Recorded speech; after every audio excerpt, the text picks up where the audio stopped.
भाजपच्या प्रदेशाध्यक्षपदी रवींद्र चव्हाणांची निवड. नवे प्रदेशाध्यक्ष रवींद्र चव्हाण आज दुपारी 1 वाजता आपल्या पदाचा पदभार स्वीकारणार. नरिमन पॉइंटचा प्रदेश कार्यालयामध्ये पदभार घेणार. मुख्यमंत्र्यांच्या वर्षा निवासस्थानी आज डिनर डिप्लोमसी. अधिवेशनाच्या पार्श्वभूमीवर मंत्री आणि आमदारांसाठी स्नेहभोजन. नव्या प्रदेश अध्यक्षांच्या पार्श्वभूमीवर आयोजन. स्थानिक स्वराज्य संस्थांसंदर्भात देखील होणार चर्चा. कोल्हापूरमध्ये ठाकरेंची शिवसेना आणि मनसेमध्ये बंडाची चिन्ह. ठाकरेंच्या शिवसेनेचे उपनेते संजय पवार यांनी वरिष्ठांच्या निर्णयावर नाराजी व्यक्त करत दिला राजीनामा. संजय पवार आज उद्धव ठाकरेंची भेट घेणार. ठाकरे बंधूंच्या एकत्रित मेळाव्यासाठी नेते सज्ज. आज सकाळी 9 वाजता संदीप देशपांडेंची पत्रकार परिषद. संदीप देशपांडे, बाळा नांदगावकर, अनिल परब करणार वरळी डोमची पाहणी. राष्ट्रवादीचे अपूर्व हिरे आज करणार भारतीय जनता पक्षामध्ये प्रवेश. दुपारी 12 वाजता भाजपच्या पक्ष कार्यालयामध्ये त्यांचा पक्षप्रवेश पार पडणार.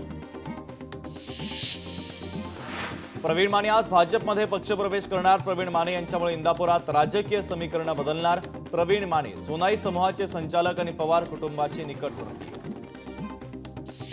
धुळ्यामध्ये काँग्रेसला मोठा धक्का. काँग्रेसला रामराम करत कुणाल पाटील भाजपमध्ये. त्यांनी केला पक्षप्रवेश. राहुल गांधींचे विश्वासू म्हणून कुणाल पाटील यांची ओळख. शक्तीपीठ महामार्गाच्या विरोधात धाराशिवमधील शेतकरी आक्रमक. धुळे सोलापूर महामार्गावर चक्काजाम आंदोलन. बच्चू कडूंचा आंदोलक शेतकरी आणि जिल्हा प्रशासनासोबत संवाद. मनसेचा मनपा मुख्यालयावर मोर्चा. नवी मुंबईतील तुर्भे येथील नागरी समस्यांच्या संदर्भात मोर्चा काढत आयुक्तांच्या दालनासमोर मांडला ठिय्या. कोल्हापूरमध्ये ठाकरेंच्या शिवसेनेमध्ये नाराजी नाट्य. ठाकरेंच्या शिवसेनेचे उपनेते संजय पवारांची नाराजी दूर. सुनील प्रभूंच्या मध्यस्थीनं संजय पवारांची नाराजी दूर झाल्याची माहिती. गोंधण कलेचा अभ्यासक्रमात समावेश करण्यासाठी पावलं उचला. गोंधण कलेच्या संशोधनासाठी अभ्यास गट स्थापन करा. सांस्कृतिक कार्यमंत्री आशिष शेलारांनी दिले निर्देश. 5 जुलैला ठाकरेंचा विजय मेळावा. उद्धव ठाकरेंनी 3 जणांवर सोपवली विजय मेळाव्याची जबाबदारी. अनिल परब, वरुण सरदेसाई यांनी संजय राऊतांवर जबाबदारी. लोकशाही मराठीला सूत्रांची माहिती. जिंतूर विधानसभेचे माजी आमदार विजय भांबळे यांनी सोडली शरद पवारांची साथ. उपमुख्यमंत्री अजित पवार यांच्या राष्ट्रवादीमध्ये प्रवेश. राष्ट्रवादीची परभणी जिल्ह्यातील ताकद आता वाढली. भाजप प्रवेशाच्या तयारीमध्ये असलेल्या अपूर्व हिरेंच्या अडचणीमध्ये वाढ. संस्थेच्या कर्मचाऱ्यांच्या नावे परस्पर कर्ज काढल्याचा त्यांच्यावर आरोप. दिल्लीच्या मुख्यमंत्री रेखा गुप्ता यांनी रेल्वे मंत्री अश्विनी वैष्णवांना लिहिलं पत्र. जुन्या दिल्ली रेल्वे स्थानकाचं नाव बदलण्याची पत्राद्वारे केली मागणी. रेल्वे स्थानकाचं नाव महाराजा अग्रसेन रेल्वे स्थानक करण्याची मागणी. स्कूल बस संघटना आणि वाहतूक संघटनेचा संप तुर्तास मागे. मंत्री प्रताप सरनाईकांनी बस संघटना आणि वाहतूक संघटनांची बैठक बोलावली. आजच्या बैठकीनंतर पुढची दिशा ठरणार. पैठणमध्ये थकीत ऊसाचं बिल तात्काळ मिळण्याच्या मागणीसाठी शेतकऱ्यांचं आंदोलन स्थगित. तहसील कार्यालयामध्ये कोंडून घेत शेतकऱ्यांचं आंदोलन. लेखी आश्वासनानंतर 9 तासांनंतर शेतकऱ्यांनी आंदोलन घेतलं मागे. साताऱ्यात पाटणमधील मान्याचीवाडी गावातील बचत गटांच्या महिलांनी तयार केलेले 1 लाख बीज गोळे गाव शेजारच्या डोंगरावर टाकण्यात आले. अहिल्यानगरमध्ये शाळेतील मुख्याध्यापकांची बदली रद्द करण्याच्या मागणीसाठी विद्यार्थी आणि पालकांचं आंदोलन. रयत शिक्षण संस्थेच्या लक्ष्मीबाई भाऊराव पाटील प्राथमिक शाळेत आंदोलन. भिवंडीतील वाडा रस्त्यावर बंद टोलनाक्याची दुरावस्था. तर पत्रे खराब झाल्यानं उडून अपघात होण्याची दाट शक्यता. भिवंडीमध्ये रिक्षा चालकाची उपविभागीय अधिकारी कार्यालयाच्या समोर निदर्शनं. रिक्षा चालकांवरील वाहतूक पोलिसांच्या अन्यायकारक कारवाई थांबवण्याच्या मागणीसाठी आंदोलन. खासदार सुरेश म्हात्रेंचा रिक्षा चालकांना पाठिंबा. नंदुरबारमधील शहादा तालुक्यामध्ये रस्त्यांची दुरावस्था. शहादा शहर परिसरातील रस्त्यांची चाळण. 9 जुलैला नागरिकांचं रास्ता रोको आंदोलन. रस्त्याची कामं त्वरित करण्याची मागणी. शिर्डीमध्ये सर्व दुकानदारांसाठी आता एकच दरपत्रक. फुलहारांच्या नावाखाली होणारी भाविकांची लूट थांबणार. 15 जुलैपासून एकाच दरामध्ये वस्तू विकाव्या लागणार. फुलं, हार, शाल यासह अनेक वस्तूंचं दरपत्रक तयार. शिर्डी नगर परिषदेने एकाच दरात दुकानदारांना वस्तू विकाव्या या निर्णयाचं ग्रामस्थांनी केलं स्वागत. वसई विरारमध्ये 16 ठिकाणी ईडीची छापेमारी. वसई विरार महानगरपालिकेच्या नगररचना विभागाचे उपसंचालक रेड्डींवर ईडीची कारवाई. रेड्डींशी संदर्भात एजंटच्या घरावर देखील छापेमारी. भंडाऱ्याच्या माटोरा येथील मुख्य मार्गाची दुरावस्था. मुख्य मार्ग दुरुस्त करण्याची स्थानिकांची मागणी. मुख्य मार्गाची दुरावस्था झाल्याने नागरिकांमध्ये संताप. कोल्हापूरमध्ये शक्तीपीठ महामार्गाच्या विरोधामध्ये शेतकरी आक्रमक. पंचगंगा नदीमध्ये उड्या मारण्याचा शेतकऱ्यांचा प्रयत्न. वेळीच पोलिसांनी शेतकऱ्यांना रोखून ताब्यात घेतलं. लातूरमध्ये शक्तीपीठ महामार्गाच्या विरोधात शेतकरी आक्रमक. मोजणीसाठी आलेल्या अधिकाऱ्यांना शेतकऱ्यांनी केला विरोध. शक्तीपीठ महामार्गाला धाराशिवमधूनही विरोध. धुळे सोलापूर राष्ट्रीय महामार्गावर रास्ता रोको. आयुर्वेदिक कॉलेजजवळ शेतकऱ्यांचं रास्ता रोको आंदोलन. आंदोलनस्थळी जमावबंदीचा कलम लागू तर महामार्गाच्या विरोधात धाराशिवमध्ये शेतकरी एकवटले. सोलापुरातील बार्शी तालुक्यामध्ये शक्तीपीठ महामार्गाला विरोध. शेतकऱ्यांनी इंग्रजी भाषेतून सरकारला फटकारलं. रास्ता रोको करत शक्तीपीठाला तीव्र विरोध शेतकऱ्यांनी दर्शवला. शक्तीपीठ महामार्गासाठी शेतजमीन मोजणीला विरोध. परभणीच्या कानेगाव येथील शेतकरी आक्रमक. अधिकारी शेतजमीन मोजणी न करताच परतले. पंढरपुरात विठुरायाचं व्हीआयपी दर्शन बंद केल्यानं सामान्य भाविकांना लाभ. दर्शन रांग गोपाळपूर रोडच्या दर्शन मंडपामध्ये पोहोचली. वारीसाठी यवतमाळमधून सुटणार बसेस. यवतमाळच्या 9 आगारांमधून 250 बसेस सुटणार. यंदाही लालपरी वारकऱ्यांना पंढरीची वारी घडवणार. वारकऱ्यांसाठी सरकारकडून मोठी घोषणा. अपघाती मृत्यूनंतर वारकऱ्यांच्या वारसांना आर्थिक मदत. वारीमध्ये मृत्यू झाला तर 4 लाखांची मदत. वारकऱ्यांच्या संदर्भात सरकारकडून नवं परिपत्रक जारी. सिल्लोड शहरामध्ये पावसाची हजेरी. काही ठिकाणी मुसळधार तर काही भागात रिमझिम पाऊस. सिंधुदुर्ग जिल्ह्यामध्ये तुरळक ठिकाणी पाऊस. जिल्ह्यात भात रोपं लावण्याची कामं अंतिम टप्प्यात. पावसाचा जोर कमी झाल्यानं शेतकरी चिंतेत.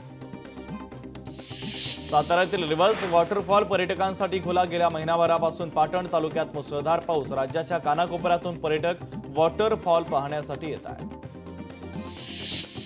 कोल्हापूरमध्ये पावसाचा जोर वाढला. पंचगंगा नदी दुसऱ्यांदा पात्राबाहेर. नदीकाठच्या गावांना सतर्कतेचा इशारा. पंचगंगा नदीची पाणी पातळी 30 फूट 7 इंचांवर. वर्धा जिल्ह्यामध्ये पाऊस. पेरणीनंतर पावसाची हजेरी. शेतकरी सुकावला. वर्ध्याच्या काही भागात पावसाची दमदार बॅटिंग.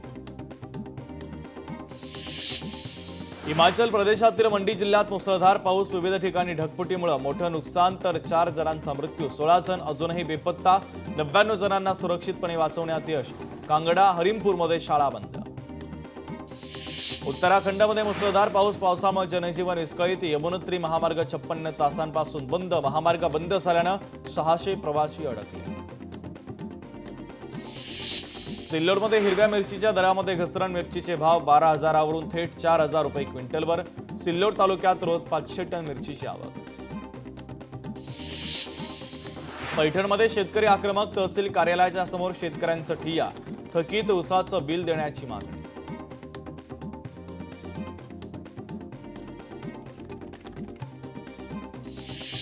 नाशिकमध्ये करन्सी नोट प्रेसमध्ये नोकर भरती परीक्षेमध्ये डमी परीक्षार्थींचा वापर. नाशिकच्या पवई पोलिसांकडून गुन्हा दाखल. मुंबईतील मालाडमध्ये ओंद्रेक्स ब्रँडचं कोडीन फॉस्फेट कप सिरप बेकायदेशीरपणे विकणाऱ्या टोळीतील 2 आरोपींना अटक. 3,55,000 रुपयांचं कप सिरप पोलिसांनी केलं जप्त. यवतमाळ शहरामध्ये मोठा शस्त्रसाठा घेऊन जाणाऱ्या 2 जणांना अटक. रायफल, गण, तलवार आणि 350 जिवंत काडतूस आणि दारुगोळा जप्त. मीरा रोडमध्ये व्यावसायिकाला मारहाण प्रकरणी मनसे कार्यकर्त्यांवर गुन्हा दाखल. मराठी बोलण्यासाठी नकार दिल्यानं व्यावसायिकाला मनसैनिकांनी दिला होता चोप. बीडमध्ये अल्पवयीन मुलीवर लैंगिक छळ प्रकरणी आरोपी शिक्षकांच्या पोलीस कोठडीमध्ये वाढ. दोन्ही आरोपी शिक्षकांना 5 जुलैपर्यंत पोलीस कोठडी. विजय पवार, प्रशांत खाटोकरच्या पोलीस कोठडीमध्ये वाढ. कोल्हापूरमध्ये शिक्षकानं काढली विद्यार्थिनीची छेड. संतप्त जमावानं शिक्षकाला चोपलं. कागलच्या सेनापती कापशी येथील घटना. नराधम शिक्षकाला केलं पोलिसांच्या स्वाधीन. पुण्यातील सिंहगड रोड परिसरामध्ये दरोडा, गजानन ज्वेलर्स या दागिन्यांच्या दुकानावर दरोडा, मालक आणि कर्मचाऱ्यावर कोयत्यानं हल्ला करत लूट, हल्ल्यात दुकान मालक आणि एक कर्मचारी गंभीर जखमी. डोळ्यामध्ये एकाची गळा चिरून हत्या, शिरपूर तालुक्यातील पाळोदा येथील घटना, धारदार शस्त्रानं गळा चिरत हत्या करून मारेकरी फरार. रत्नागिरीच्या लांजा तालुक्यामध्ये 4 बिबट्यांचा मुक्त संचार, एकाच वेळी 4ही बिबटे सीसीटीव्ही कॅमेऱ्यामध्ये कैद. हिंगोलीमध्ये चालकांचं नियंत्रण सुटल्यानं ट्रॅव्हल्स उलटली, ट्रॅव्हल्समध्ये प्रवासी नसल्यानं जीवितहानी टळली. औंढा नागनाथ मार्गावर बोरुजा फाट्याजवळ अपघात. नांदेडमध्ये बस आणि पिकअप वाहनाचा अपघात, किनवटच्या अंबाडी घाटामध्ये भीषण अपघात, पिकअप चालकाचा मृत्यू, बसमधील 5 प्रवासी जखमी. जखमींवर किनवट येथील उपजिल्हा रुग्णालयामध्ये उपचार सुरू. नालासोपाऱ्यामध्ये बांधकाम व्यावसायिकाची आत्महत्या, जयप्रकाश चौहान यांची गळफास घेत आत्महत्या, पोलिसांच्या जाचाला कंटाळून आत्महत्या केल्याचा त्यांच्या नातेवाईकांचा आरोप. पुण्यामध्ये अंडर कन्स्ट्रक्शन असलेल्या इमारतीचा स्लॅब कोसळला, स्लॅब कोसळून एका कामगाराचा मृत्यू तर 3 जण गंभीर जखमी. आजपासून अमरनाथ यात्रा पुन्हा सुरू, तर जम्मू आणि काश्मीरचे उपराज्यपाल मनोज सिन्हा यांनी यात्रेकरूंच्या पहिल्या गटाला हिरवा झेंडा दाखवला. ओडिशाचे मुख्यमंत्री मोहन चरण मांझी यांनी पुरी सर्किट हाऊस येथे घेतली आढावा बैठक. आगरतळा येथे त्रिपुराचे मुख्यमंत्री माणिक शाह यांनी आरोग्य परिषदेच्या इमारतीचं केलं उद्घाटन. 2 वर्षांमध्ये 3.5 कोटी नोकऱ्यांच्या योजनेला मंजुरी, मोदी सरकारची एम्प्लॉयमेंट लिंक्ड इन्सेंटिव्ह योजनेला मंजुरी, 1 ऑगस्ट पासून योजना लागू होणार. बंगळुरू आरसीबी जल्लोषाच्या दरम्यान चिंगराचिंगरी प्रकरणी याला आरसीबी जबाबदार, कॅटचा अहवाल, कॅटकडून बंगळुरू पोलीस प्रशासनाला क्लीन चिट. छत्तीसगडमधील जगदलपूर रायपूर मार्गावर बसचा भीषण अपघात, अपघातामध्ये 3 जणांचा मृत्यू तर 6 जण जखमी. आषाढी एकादशीच्या निमित्तानं पंढरपूरला जाणाऱ्या भाविकांना पैठणमध्ये झुणका भाकरचा प्रसाद वाटप. शांतीब्रह्म श्री संत एकनाथ महाराज सेवा समितीच्या वतीनं भाविकांना झुणका भाकरचा आस्वाद. उल्हासनगरमध्ये बेकायदेशीर बांधकामावर पालिकेची तोडक कारवाई, शांतीनगर भागातील स्काय डोमच्या बेकायदेशीर बांधकामावर कारवाई, नोटीस देऊन तोडक कारवाई. मुंबईमध्ये वाहतूक सुरळीत करण्यासाठी पालिकेकडून फुटपाथचं रुंदीकरण, मात्र फुटपाथवर फेरीवाल्यांच्या गर्दीमुळे नागरिकांना त्रास, रुंदीकरण फेरीवाल्यांसाठी नागरिकांचा आरोप. मुंबई महापालिका घनकचरा व्यवस्थापन आणि कामगार संघटनांची चर्चा फिसकटली, कामगारांकडून पालिकेच्या भूमिकेच्या विरोधात तीव्र नाराजी व्यक्त. सर्वच कामगार संघटनांच्या समितीचा आज भायखळा येथे मेळावा.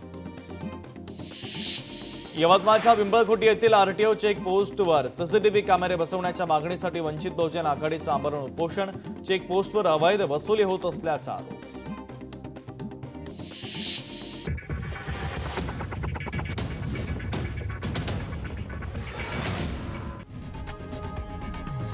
लोकशाही मराठी ऐका, पहा, जागरूक रहा.